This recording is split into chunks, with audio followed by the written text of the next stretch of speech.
buenos días. Como ya me presentaron, soy el doctor Johan Meneses, soy internista y asistente de clínica médica.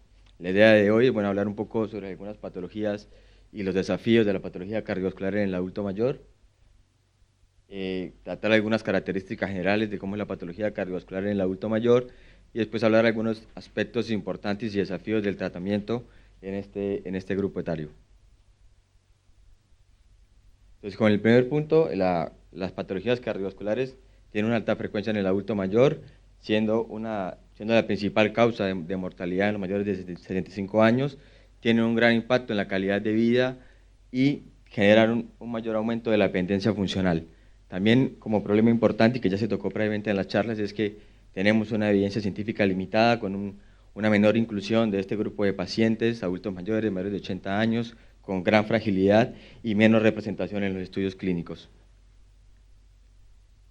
Las patologías más frecuentes, de unas que ya se tocaron previamente en la charla, la cardiopatía isquémica, la patología valvular, pero también está la hipertensión arterial, que tiene una prevalencia más del 60% mayores de 65 años, la insuficiencia cardíaca, que en este grupo etario tiene un predominio mayor de la fracción de eyección preservada, y la fibrilación auricular, que también se presenta combinada a diferentes comorbilidades cardiovasculares y que asimismo tiene un mayor riesgo cardioembólico en estos pacientes, pero de la contramano de un mayor riesgo también hemorrágico.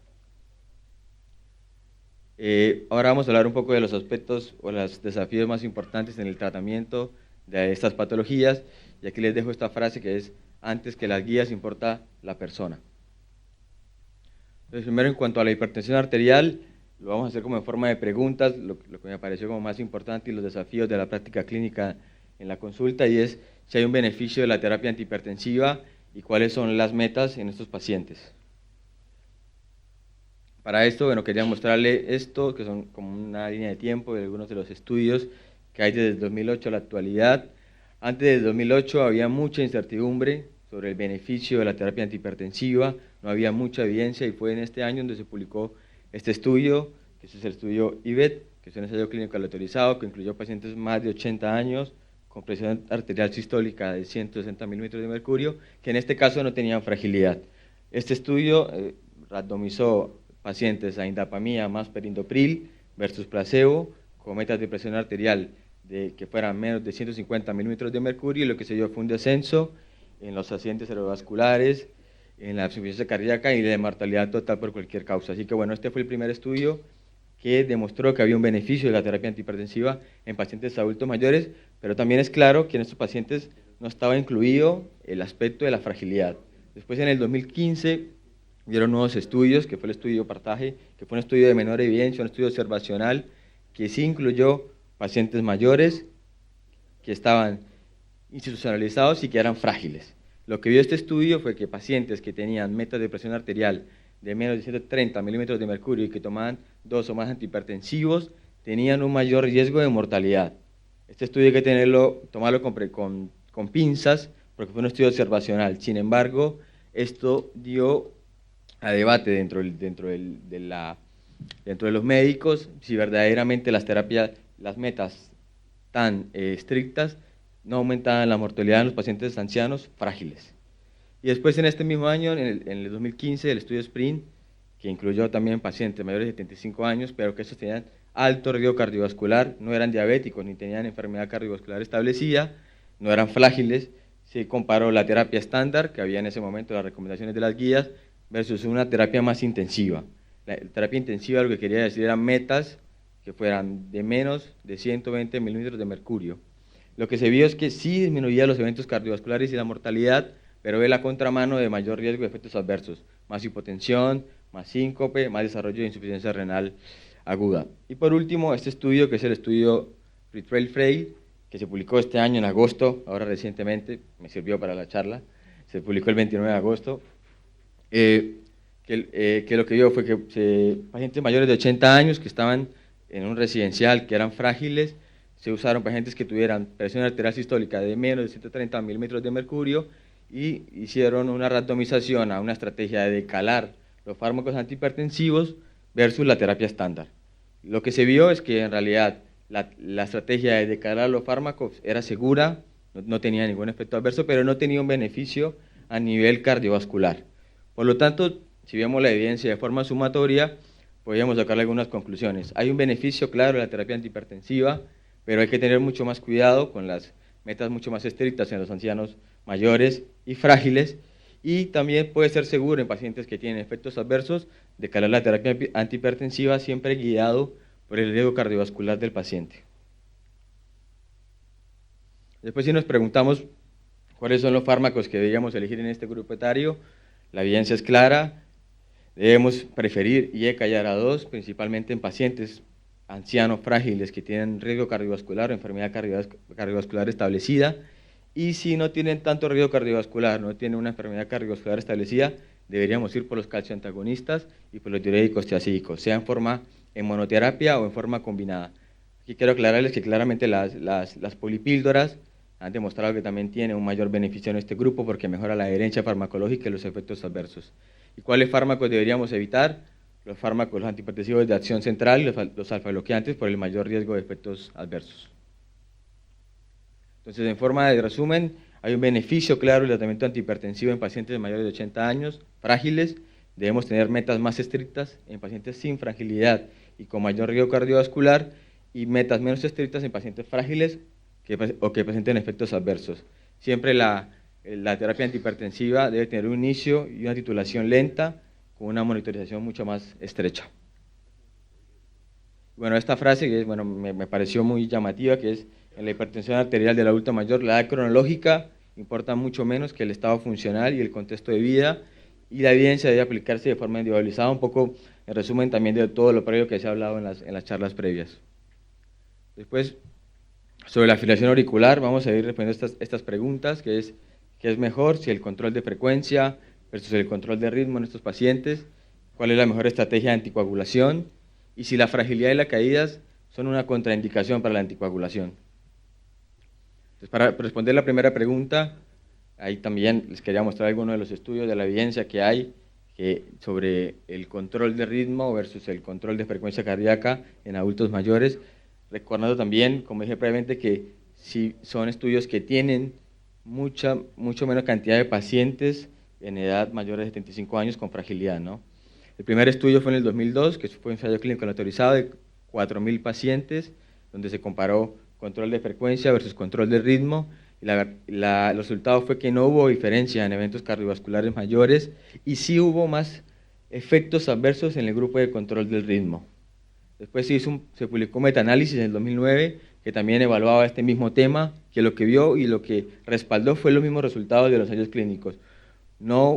Se confirmó la seguridad y la eficacia del control de frecuencia cardíaca versus el control de ritmo, que fueron mejor tolerados y tuvo menos hospitalizaciones en estos pacientes. Después, en el 2019 se publicó este estudio que lo que quiso ver fue comparar la ablación con catéter versus el tratamiento médico, sea control de ritmo o control de frecuencia. Eso fue un subgrupo que tuvo pacientes mayores de 75 años, y el beneficio se vio en pacientes que se le hizo ablación con catéter en eventos cardiovasculares. Se vio un beneficio clínico, pero este dependía de que el paciente mantuviera el ritmo sinusal, que sabemos que no es tan fácil, ¿no? Y después, que la ablación con catéter podía llegar a mejorar la calidad de vida en este grupo de pacientes. Y por último, en el 2020, se hizo un estudio casi de 3.000 pacientes, en donde el 28% de la población tenía más de 75 años, y lo que quiso ver si en pacientes que tienen una FA de reciente diagnóstico, o sea, menor de un año, la terapia de control de ritmo tenía algún beneficio. Lo que se vio es que sí, en este grupo de pacientes hubo una reducción del 21% de eventos cardiovasculares en el grupo de control de ritmo. Entonces, de forma resumida, la terapia de control de frecuencia es una opción adecuada y más segura en pacientes adultos mayores. Y podríamos ofrecer terapia de control de ritmo en pacientes con flexión auricular menor a un año, de inicio reciente. Después, ¿cuál es la mejor estrategia de anticoagulación en este grupo de pacientes? Bueno, esto es como una tabla que resume todos los estudios de mayor evidencia que hay de los diferentes tratamientos anticoagulantes, y en forma resumida, para no tocar mucho la tabla y ir al punto, el anticoagulante que tiene mayor evidencia con beneficio a nivel de prevención de eventos cardioembólicos, que tiene un mejor perfil de seguridad con respecto a eventos hemorrágicos en el adulto mayor, es el apixaban.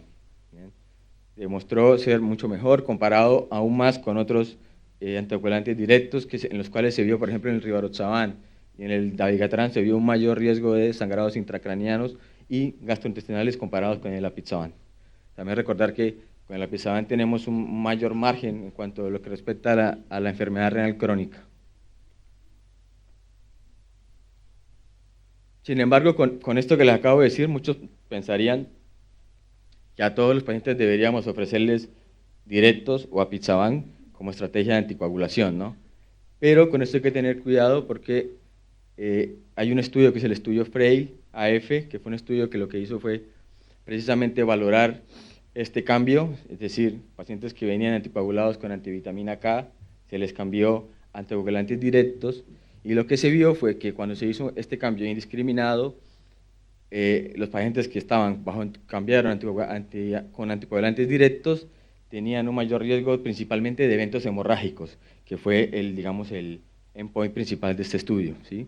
Entonces, de esta forma, les quiero decir que en pacientes frágiles que están bajo antivitamina K, con un tiempo en rango terapéutico estable y que no han tenido complicaciones previas con la antivitamina K, no deberíamos ofrecerle un cambio de forma indiscriminada a anticoagulantes directos. Y si lo hacemos, deberíamos ir con apixaban.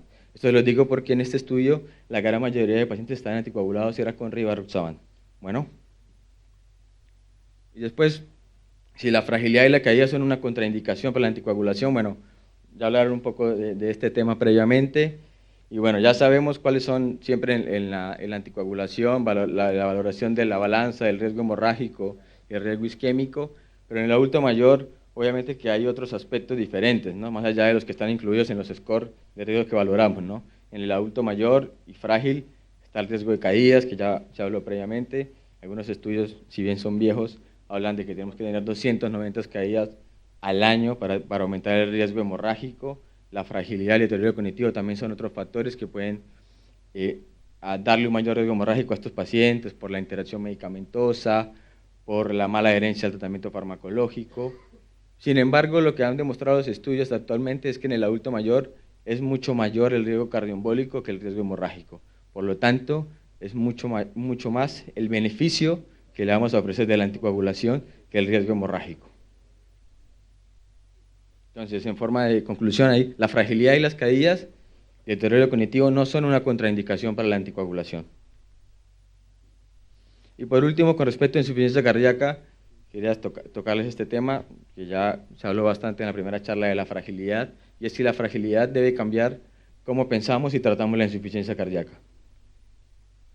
Y este es un estudio que se publicó en el 2017, que es un ensayo clínico, perdón, una revisión sistemática y un metaanálisis que valoró la prevalencia de fragilidad en insuficiencia cardíaca, que lo que vio es que la prevalencia de fragilidad en insuficiencia cardíaca era aproximadamente el 40% y más del 50% en pacientes mayores de 80 años hospitalizados.